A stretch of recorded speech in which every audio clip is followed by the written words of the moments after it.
எல்லோருக்கும் வணக்கம். இன்னைக்கு நாம பார்க்க போற ஒரு விஷயம் வெள்ளி. ஆனா இது வெறும் விலை ஏறுறத பத்தின பேச்சு மட்டும் இல்ல. இல்ல இல்ல. தங்கத்தோட நிழல்ல யாருக்கும் தெரியாம ஒரு பெரிய புயலே உருவாயிட்டு இருக்கு, அதுவும் வெள்ளில. நீங்க அனுப்புன நோட்ஸ், ரிப்போர்ட்ஸ் எல்லாம் பார்த்தேன். அரசாங்கங்கள், பெரிய வங்கிகள், டெக் கம்பெனிகள்னு எல்லாரும் சேர்ந்து ஒரு பெரிய ஆட்டமாடுற மாதிரி தெரியுது. இன்னைக்கு அந்த ஆட்டத்தோட விதிகளை நம்ம உடைச்சு பார்க்க போறோம். கரெக்டா சொன்னீங்க. எல்லாரும் தங்கத்தின் விலையை டிவியில பாத்துக்கு இருக்கும்போது உண்மையான அழுத்தம் வெள்ளியோட சப்ளைல தான் உருவாகுது. இது வெறும் ஒரு உலோகம் சம்பந்தப்பட்ட விஷயம் இல்ல.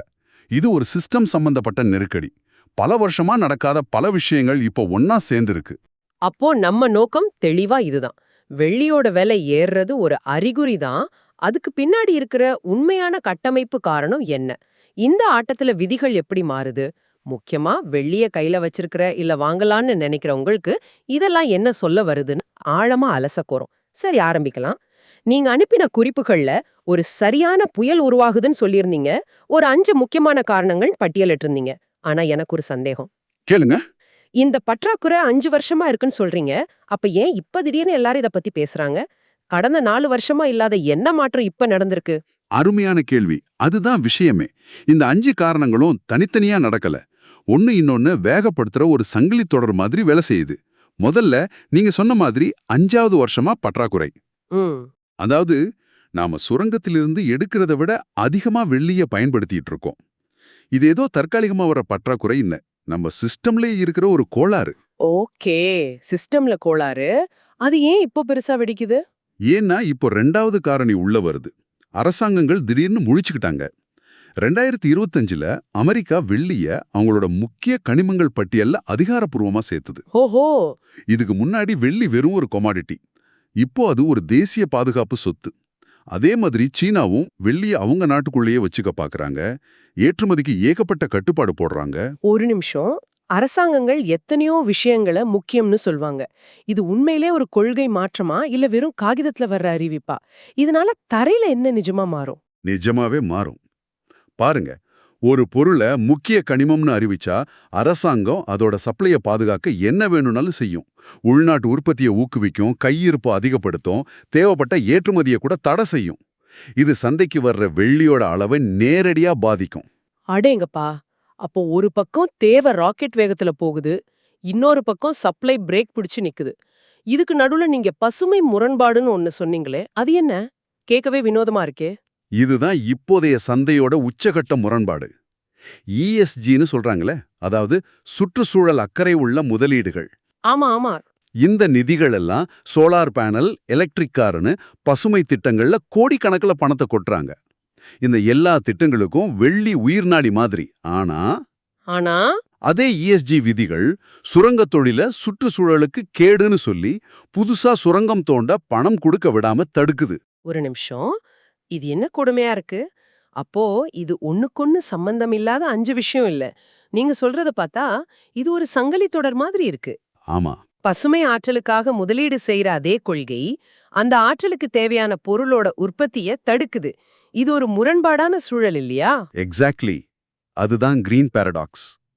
இது ஒரு விபத்து இல்ல. இது அமைப்பிலேயே உருவாக்கப்பட்ட ஒரு நெருக்கடி. இதுதான் முதலீட்டாளர்கள் புரிந்து கொள்ள தவறும் முக்கிய புள்ளி. இது 10வதுன்னு மத்திய வங்கிகளும் வட்டி விஷயத்துல அவங்க நிலைப்பாட்டை மாத்துறாங்க. வட்டி விகிதங்களை குறைக்க ஆரம்பிக்கும்போது வட்டி தராத தங்கம், வெள்ளி மேல முதலீட்டாளர்களுக்கு ஒரு தனி ஆர்வம் வரும். சரி. இந்த 4 உலகளாவிய காரணங்கள் ஒரு பக்கம் இருக்கட்டும். 5வதா நம்ம ஊர்ல இந்திய திருமணங்கள்ல ஒரு பெரிய மாற்றம் நடக்குதுன்னு சொன்னீங்களே, அது எந்த அளவுக்கு இந்த உலக சந்தைய பாதிக்கும்? நீங்க நினைக்கிறத விட ரொம்ப பெரிய பாதிப்பு. தங்கத்தோட விலை எங்கேயோ போயிடுச்சு. ஆமா, அது உண்மைதான். அதனால இப்போ நடுத்தர வர்க்க திருமணங்கள்ல பெரிய பரிசுகள் வெளியில கொடுக்க ஆரம்பிச்சிருக்காங்க. முன்னெல்லாம் கொலுசு, மெட்டுன்னு சின்னதா இருந்த வெள்ளி இப்போ பெரிய தட்டு, குத்துவிளக்கு, பாத்திரங்கள்னு மெயின் கிஃப்டா மாறிடுச்சு. இது வெள்ளிக்கான தேவைய அடித்தளத்திலிருந்தே மாத்துது. இது கோடிக்கணக்கான மக்கள் சம்பந்தப்பட்ட ஒரு கலாச்சார மாற்றம். நம்பவே முடியல. அப்போ ஒரு பக்கம் டெக்னாலஜி தேவையை இழுக்குது, இன்னொரு பக்கம் நம்ம ஊர் கல்யாணம் தேவைய தள்ளுது. இவ்ளோ தேவை இருக்கும்போது சுரங்க கம்பெனிகள் ஏன் சும்மா இருக்காங்க? விலையை ஏத்தி இன்னும் அதிகமா சுரங்கம் தோண்டி லாபம் பார்க்கலாமே. பார்க்கலாம் தான். ஆனா ஒரு வெள்ளி சுரங்கத்தை நம்ம வீட்டு லைட் மாதிரி ஆன் பண்ணி ஆஃப் பண்ண முடியாது. பிரச்சனை டைமிங். ம். இன்னைக்கு ஒரு இடத்துல வெள்ளி இருக்குன்னு கண்டுபிடிச்சு அரசாங்கத்துக்கிட்ட அனுமதி வாங்கி சுரங்கம் தோண்டி வெள்ளிய பிரிச்சு எடுத்து சந்தைக்கு கொண்டு வர குறைஞ்சது 7ல இருந்து 10 வருஷம் ஆகும். 10 வருஷமா? இதுல வேற என்ன சிக்கல் இருக்கு? ஒரு பெரிய சிக்கல் இருக்கு. என்னன்னா, உலகத்துல உற்பத்தியாகிற வெள்ளியில 70% வெள்ளிக்கு தோண்டப்படுறதே இல்ல. அது ஒரு துணை பொருளா தான் கிடைக்குது. என்னது? 70% வெள்ளிய வெள்ளிக்குன்னு தோண்டவே மாட்டாங்களா? அப்போ வெள்ளியோட தலைவிதி தாமிரம் ஆர் ஈயப்பாட கையில இருக்குன்னு சொல்றீங்க. இத நம்பவே முடியலையே. ஆமா, கம்பெனிகள் தாமிரம், ஈயம், துத்தநாகம் இதுக்காக தான் சுரங்கம் தோண்டுவாங்க. அது கூடவே வெள்ளியும் ஒரு போனஸ் மாதிரி கிடைக்கும். ஒருவேளை தாமிரத்தோட விலை குறைஞ்சு கம்பெனிகள் தாமிரம் தோன்றத குறைச்சாங்கன்னா, குறைச்சாங்கன்னா வெள்ளியோட விலை எவ்வளோ அதிகமா இருந்தாலும் சரி, வெள்ளி உற்பத்தி தானா குறைஞ்சிடும். அதனால வெள்ளியோட சப்ளை அதோட கட்டுப்பாட்டுல இல்ல. ஆ சப்ளை பக்கம் கைகள் கட்டப்பட்டிருக்கு. சரி, இப்போ தேவை பக்கம் வருவோம். இந்த தேவைய தொழில்துறை சூழல்னு சொல்றீங்க. சோலார், ஈவி தவிர்த்து வேற என்ன இருக்கு? சோலார் பேனல்கள் தான் இப்போதைய பெரிய ஹீரோ. உலகம் முழுக்க சோலார் மின்சாரம் உற்பத்தி அதிகமாகிட்டே இருக்கு. ஒரு பேனலுக்கு தேவையான வெள்ளிய குறைக்க முயற்சி பண்ணாலும் மொத்தமா உற்பத்தி பண்ற பேனல்களோட எண்ணிக்கை பல மடங்கு அதிகமாகறதால மொத்த வெள்ளி தேவை ஏறிக்கிட்டே தான் இருக்கு. சரி. அடுத்து எலக்ட்ரிக் கார்கள். ஒரு பெட்ரோல் காரை விட ஒரு ஈவில கிட்டத்தட்ட 2 மடங்கு வெள்ளி தேவைப்படும். எதுக்கு அவ்வளோ வெள்ளி தேவைப்படுது ஒரு கார்ல? அதுல இருக்கிற ஆயிரக்கணக்கான மின் இணைப்புகள், பேட்டரி சிஸ்டம், சென்சார்கள், ஹீட்டிங் சிஸ்டம், டச் ஸ்கிரீன்னு எல்லாத்துலயும் வெள்ளி இருக்கு. ஏன்னா ஏன்னா தனிம வரிசை அட்டவணையில வெள்ளியை விட சிறந்த மின்கடத்தி வேற எதுவும் கிடையாது. இது கூடவே 5G டவர்ஸ், ஸ்மார்ட் போன்கள், லேப்டாப்கள்னு எல்லாமே இருக்கு. இது எல்லாம் இப்போ இருக்கிற தேவை. எதிர்காலத்துல 2026க்கு அப்புறம் ஏஐ டேட்டா சென்டர்ஸ் ஒரு புது தேவையை உருவாக்குன்னு சொன்னீங்களே, அது என்ன கதை? ஆமா, இதுதான் அடுத்த பெரிய அலை. ஏஐ ஷிப்கள் பயங்கரமான வெப்பத்தை உருவாக்கும். லட்சக்கணக்கான ஷிப்ஸ் வேலை செய்யற பெரிய டேட்டா சென்டர்களுக்கு உயர் ரக கூலிங் சிஸ்டமும் அதிவேக இணைப்புகளும் தேவை. இது ரெண்டுக்குமே வெள்ளி ஒரு முக்கிய மூலப்பொருள். அதாவது ஏற்கனவே பத்தாம இருக்கிற ஒரு பொருளுக்கு இன்னொரு பெரிய வாடிக்கையாளர் வரிசையில வந்து நிக்கிறார். சுருக்கமா சொன்னா அதுதான். சரி, ஒரு பக்கம் சப்ளை முடங்கி கிடக்குது, இன்னொரு பக்கம் தேவை எரிமலை மாதிரி வெடிக்குது. இந்த ஏற்றத்தாழ்வு இருக்கும்போது நிதி நிறுவனங்கள் சும்மா இருக்க மாட்டாங்களே. அவங்க ஆட்டத்தின் விதிகளை மாத்துறாங்கன்னு சொன்னீங்க. அங்க என்ன நடக்குது? இதுதான் இந்த முழு கதையோட கிளைமேக்ஸ். நிதி அமைப்பின் அடித்தளமே ஆட்டம் காணுது. பிஸ், அதாவது பேங்க் ஃபார் இன்டர்நேஷனல் செட்டில்மெண்ட்ஸ், சுவிட்சர்லாந்துல இருக்கு. இது எல்லா நாட்டு மத்திய வங்கிகளுக்கும் ஒரு மாதிரி பெரியண்ண மாதிரி. ஓகே. அவங்க பாசல் 3ன்னு சில புதிய விதிகளை கொண்டு வந்திருக்காங்க. இந்த விதிகள் வங்கிகளை ரொம்பவே இருக்குது. ஒரு நிமிஷம். பாசல் 3 காகித வெள்ளின்னு சொல்றீங்க. கொஞ்சம் புரியுற மாதிரி சொல்லுங்களேன். காகித வெள்ளினா என்ன? சொல்றேன். காகித வெள்ளிங்கிறது ஒரு பார்க்கிங் லாட்ல 100 காருக்கு தான் இடம் இருக்கு, ஆனா 1000 பார்க்கிங் டிக்கெட் விக்கிற மாதிரி. ஓஹோ. பல பெரிய வங்கிகள் தங்க கிட்ட உண்மையான வெள்ளி கட்டிகளே இல்லாம எங்க கிட்ட வெள்ளி இருக்குன்னு சொல்லி லட்சக்கணக்கான ஒப்பந்தங்களை வித்திருக்காங்க. அதுதான் காகித வெள்ளி. அப்போ எல்லா ஓனரும் ஒரே நேரத்துல காரை எடுக்க வந்தா என்ன ஆகும்? சரியான உதாரணம். அதுதான் இப்ப நடக்க போகுது. பேசல் 3 விதிகள் என்ன சொல்லுதுன்னா, டிக்கெட் வித்த எல்லா கார்களும் பார்க்கிங் லாட்ல இருந்தே ஆகணும்னு சொல்லுது. ஆனா அங்க கார்களே இல்ல.